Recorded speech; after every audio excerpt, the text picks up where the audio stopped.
Hi guys, সবাই কেমন আছেন? আশা করি আল্লাহর রহমতে ভালো আছেন। আজকে আমরা যাচ্ছি আমাদের রুমমেট সকলে মিলে পুরা রিয়াদ শহরটাকে এক এক করে ঘুরে আসব। সবাইকে ঈদের শুভেচ্ছা, সবাইকে ঈদের শুভেচ্ছা দাও। ঈদ মোবারক। তো আমরা যাচ্ছি, আমি যাচ্ছি, তারপরে হচ্ছে আমার বাগিনা একজন আছে। বাগিনা, কি অবস্থা? তোমার অনুভূতি কেমন? কও। আলহামদুলিল্লাহ, হ্যাঁ, ভালো। অনুভূতি মিয়া মিয়া। এই যে আইলা বিদেশ থেকে, বাংলাদেশ থেকে 1 বছর হইলো, কয়টা ঈদ করলা কও?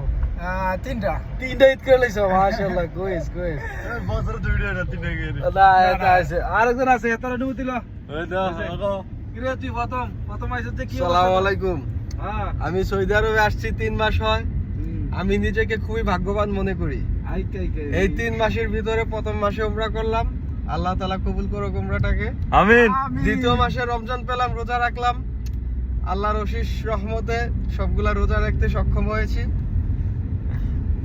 আলহামদুলিল্লাহ। আবার এই সৌদি আরবে আমাদের নবীর দেশে এই প্রথম আমার জীবনে ফার্স্ট ঈদ উল ফিতরের নামাজ পড়লাম, আলহামদুলিল্লাহ। তো আমরা এখন যাচ্ছি কোথায়? এখন আমরা যাচ্ছি রিয়াদ জুন পার্কে। আরে না, জু পার্কে তো সামনে, বেটা আব্দুল্লাহ পার্কে। ও আচ্ছা, সরি। এটা হইছে জুম পার্ক। এটা অ্যাপ্লিকেশন লাগে গেল। এটা হইছে জুম পার্ক, আর এর সামনে হইছে আমাদের আব্দুল্লাহ পার্ক, আমাদের রুমের সাথে ইশারা বোর্ড। 5 মিনিট লাগে যায়।